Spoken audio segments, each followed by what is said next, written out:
ఆయన ఆరాధన చేయడానికి సిద్ధపడిన హృదయాలతో దేవుని సన్నిధిలో ఈ ఉదయకాల సమయంలో మనం చేరివచ్చి ఉండగా ఆరాధనకు సహాయకరంగా క్రొత్త నిబంధనలో నుంచి ఒక మాటను మనం చదువుకుందాం. అపోస్తలుడైన పౌలు తిమోతికి రాసిన రెండవ పత్రిక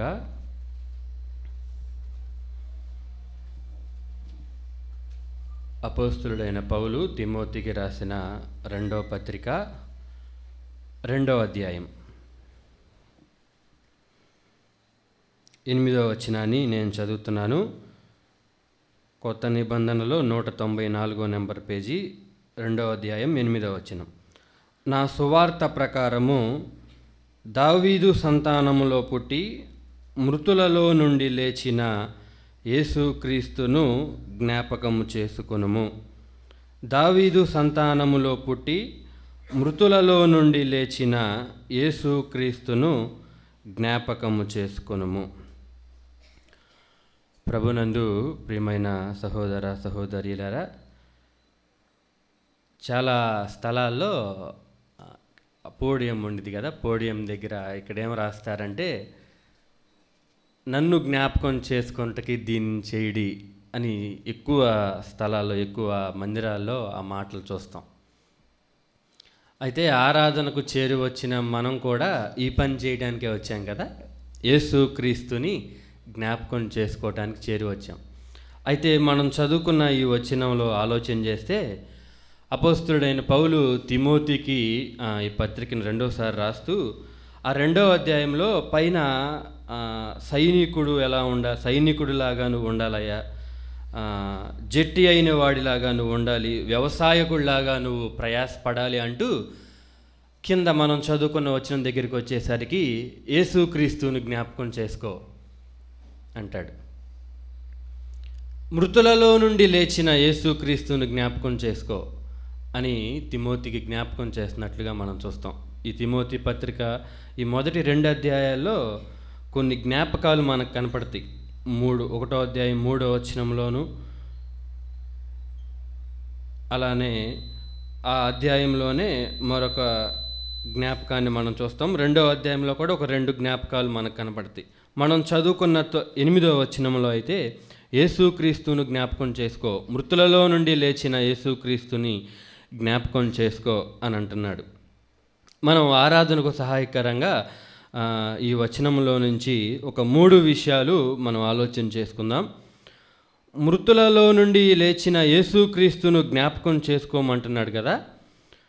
అయితే మనం ఈ విధంగా ఆలోచన చేద్దాం. మృతులలో నుండి లేచిన యేసుక్రీస్తును జ్ఞాపకం మనం కూడా చేసుకోబోయే కన్నా ముందు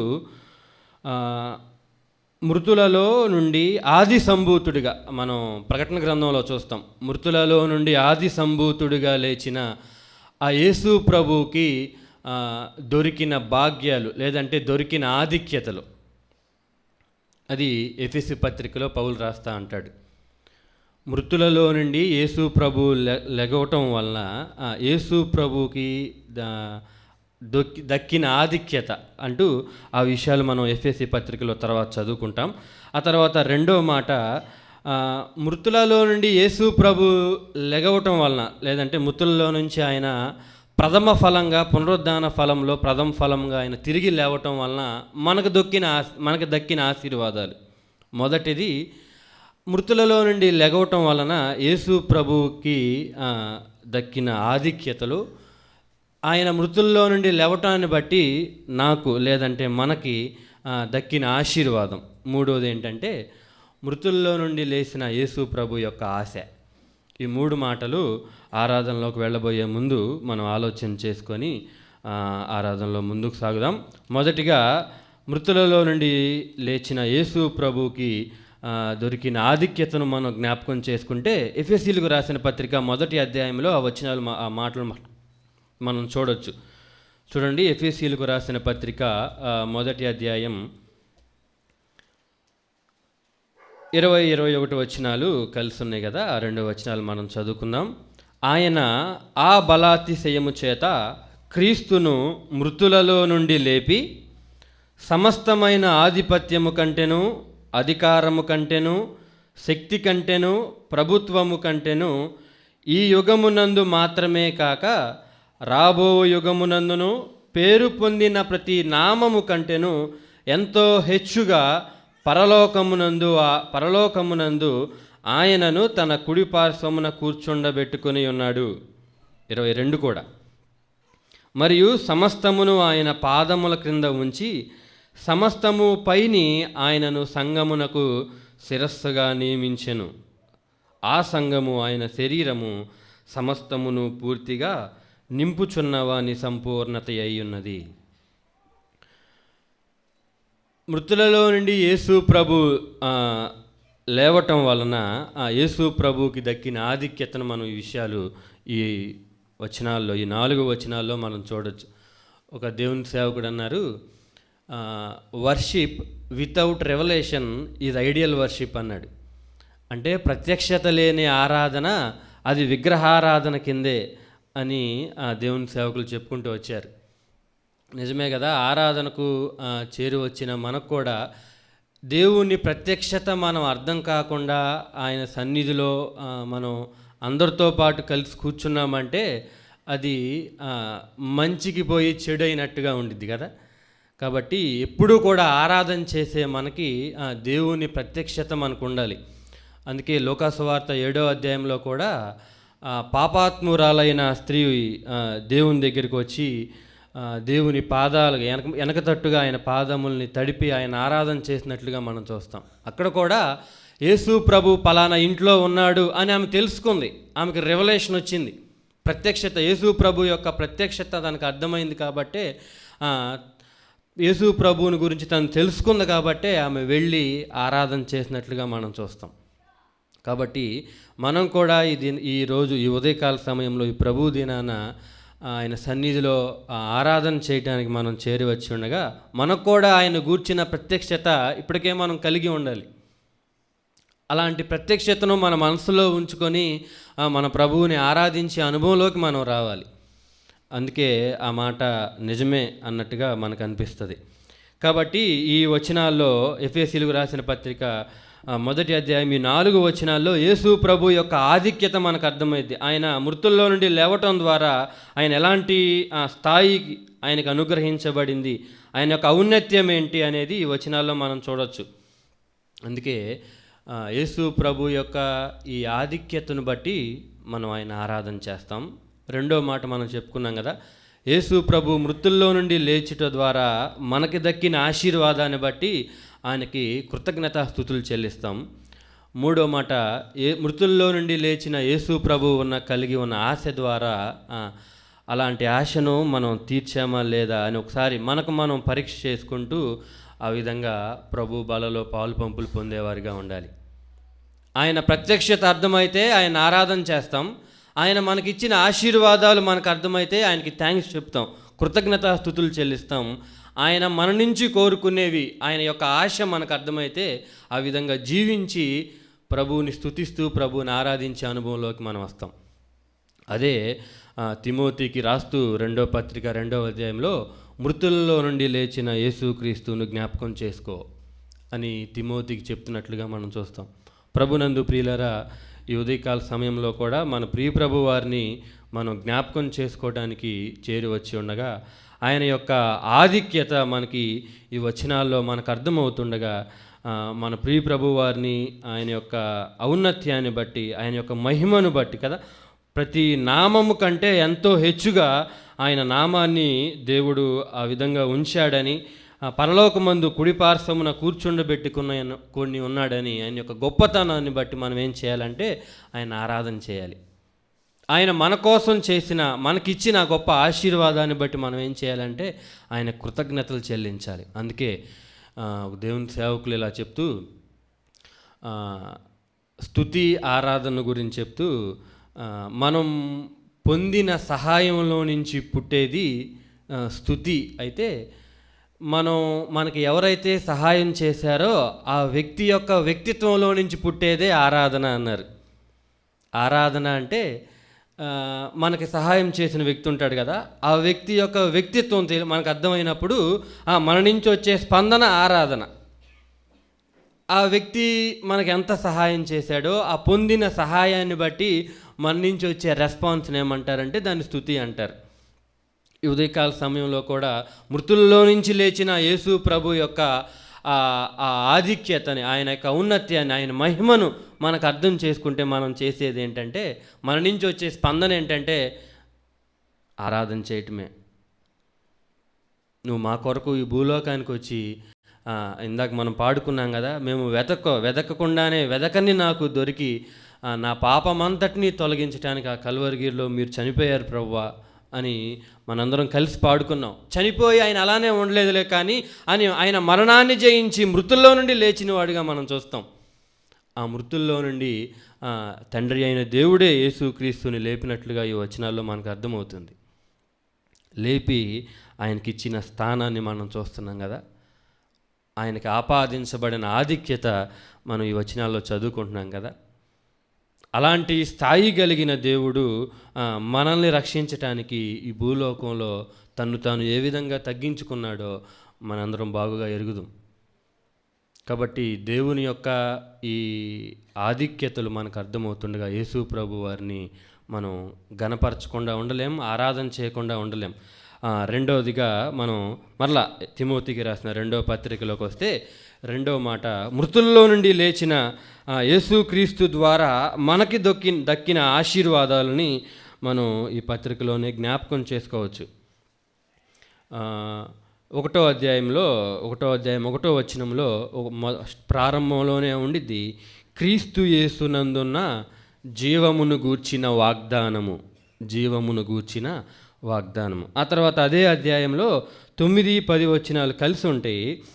ఆ వచనాలు మనం చదువుకుంటే 10వ వచనం ఆఖరి మాటలో, ఆ క్రీస్తు యేసు మరణమును నిరర్ధకము చేసి జీవమును అక్షయతను సువార్త వలన వెలుగులోకి తెచ్చెను అన్న మాటలు మనం చూస్తాం.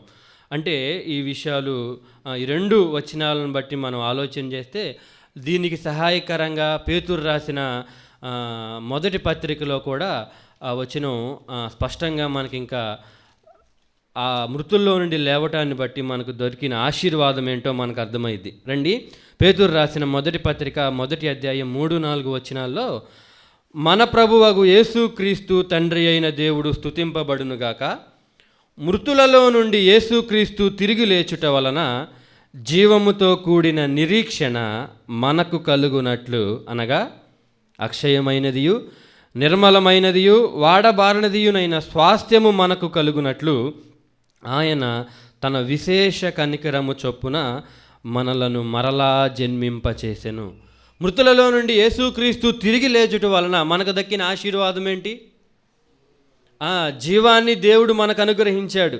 ఆయన తిమోతికి రాసిన 2వ పత్రిక 1వ అధ్యాయం 9-10 వచనాల్లో మనం ఆలోచన చేస్తే ఆయన మరణాన్ని నిరర్ధకం చేశాడు. మరణం నుంచి జయాన్ని పొంది మృతుల్లో నుండి తిరిగి లేచి మరణాన్ని మీద విజయాన్ని సంపాదించి మనకేం అనుగ్రహించాడంటే జీవాన్ని అనుగ్రహించాడు, అక్షయతను మనకు అనుగ్రహించాడు.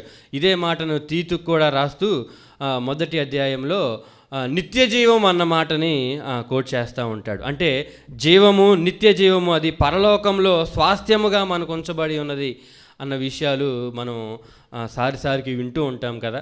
కాబట్టి యేసు ప్రభువారు మృతుల్లో నుండి తిరిగి లేచుట వలన మనకి దక్కిన ఆశీర్వాదం ఏంటి? నిత్య జీవం మనకు అనుగ్రహించబడింది. అదే ప్రేమ అపోస్తలుడిగా పిలువబడే యోహాను కూడా మొదటి పత్రిక రాస్తూ 2వ అధ్యాయంలో నిత్య జీవం అనుగ్రహించునన్నదియే దేవుడు మనకి చేసిన వాగ్దానం అన్న మాటను అక్కడ మనం చూస్తాం. ఇక్కడ కూడా తిమోతి రాసిన 2వ పత్రిక 1వ అధ్యాయం 1వ వచనంలో కూడా ఆ జీవాన్ని గూర్చిన వాగ్దానం యేసు ప్రభువులో చేయబడింది.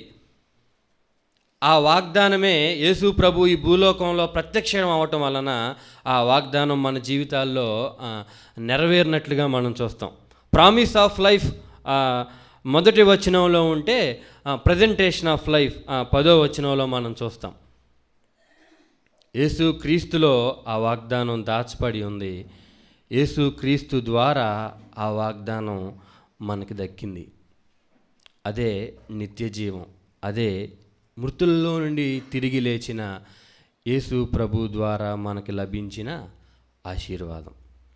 కాబట్టి ఈ ప్రభు ద్వారా మనకి దక్కిన ఈ ఆశీర్వాదాన్ని మనం జ్ఞాపకం చేసుకున్నప్పుడు మనలో నుంచి వచ్చే స్పందన ఏంటంటే దేవునికి థ్యాంక్స్ చెప్పడమే, దేవునికి కృతజ్ఞతలు చెల్లించటమే.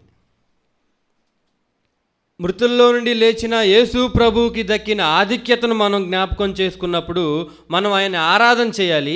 మృతుల్లో నుండి లేచిన యేసు ప్రభు ద్వారా మనకి దక్కిన ఈ ఆశీర్వాదాన్ని మనం అనుభవిస్తూ సారికి దాన్ని జ్ఞాపకం చేసుకుంటున్నప్పుడు మన మనసులో నుంచి కృతజ్ఞతాభావం రావాలి. అదే ఆరాధనలో మనం చేయవలసిన పని, మనం కలిగి ఉండవలసిన ఆలోచన. ఆ తర్వాత మూడవ మాటగా మనం ఆలోచన చేస్తే మృతుల్లో నుండి తిరిగి లేచిన యేసు ప్రభు వారు కలిగి ఉన్న ఆశని ఇదే పత్రికలో నుంచి మనం చూడొచ్చు. రెండవ అధ్యాయం 11వ వచనం. ఈ మాట నమ్మదగినది ఏదనగా, మనం ఆయనతో కూడా చనిపోయిన వారమైతే ఆయనతో కూడా బ్రతుకుదుము. యేసు ప్రభువారు మృతుల్లో నుండి తిరిగి లేచుట వలన మనకి ఇలాంటి నిత్య జీవం మనకి అనుగ్రహించటం వెనకమాల ప్రభువారి యొక్క ఆలోచన ఏంటంటే, మనం కూడా ఆయనతో పాటు చనిపోయిన వారమైతే మనం కూడా ఏం చేయబడతాం, ఆయనతో పాటు బ్రతికే వారంగా ఉంటాం. లోక పాపమును మోసుకొని పోవు దేవుని గొర్రెపిల్ల ఇదే అని యోహాను సువార్త వచ్చిన ప్రారంభ అధ్యాయంలో మనం చూస్తాం కదా. మనందరి పాపాలను ఆ ప్రభువారు తన వీపు పైన మోసుకొని కల్వరిగిరిలో మనందరి నిమిత్తమై ఆయన చనిపోయింది. మరణాన్ని జయించి మృతుల్లో నుండి తిరిగి లేవటానికి ప్రాముఖ్యమైన కారణం ఏంటంటే మనం కూడా ఆయనలో పాలుపంపులు పొందుతామని. ఈ ఉదయకాల సమయంలో కూడా మనం కూడా పాలుపంపులు పొందడానికే వచ్చాం. ఆయన శరీరంలో, ఆయన రక్తంలో, ఈ రొట్టెలో, ఈ రసపాత్రలో పాలు పంపులు పొందడానికే వచ్చాం. దీనిలో పాలు పంపులు పొందటానికన్నా ముందు యేసు ప్రభువారు, మృతుల్లో నుండి లేచిన యేసు ప్రభువారు కలిగి ఉన్న ఆశ ఏంటంటే, ఆయనతో పాటు మనం కూడా చనిపోయిన వారమైతే ఆయనతో పాటు మనం జీవించిన వారమై ఉంటాం. ఈ అనుభవం ఈ వారంలో లేకుండా ఆయన శరీరంలో, ఆయన బలలో, ఆయన రక్తంలో పాలు పంపులు పొందుతా ప్రభువుని ఆరాధిస్తున్నాం అన్న ఆలోచనలో, అన్న భ్రమలో మనముంటే ప్రభువుకి అది అంతగా ఇష్టమైన ఆరాధనగా ఉండదేమో.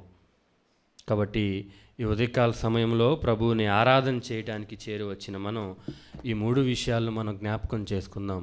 మృతుల్లో నుండి లేచిన యేసుక్రీస్తును జ్ఞాపకం చేసుకుందాం.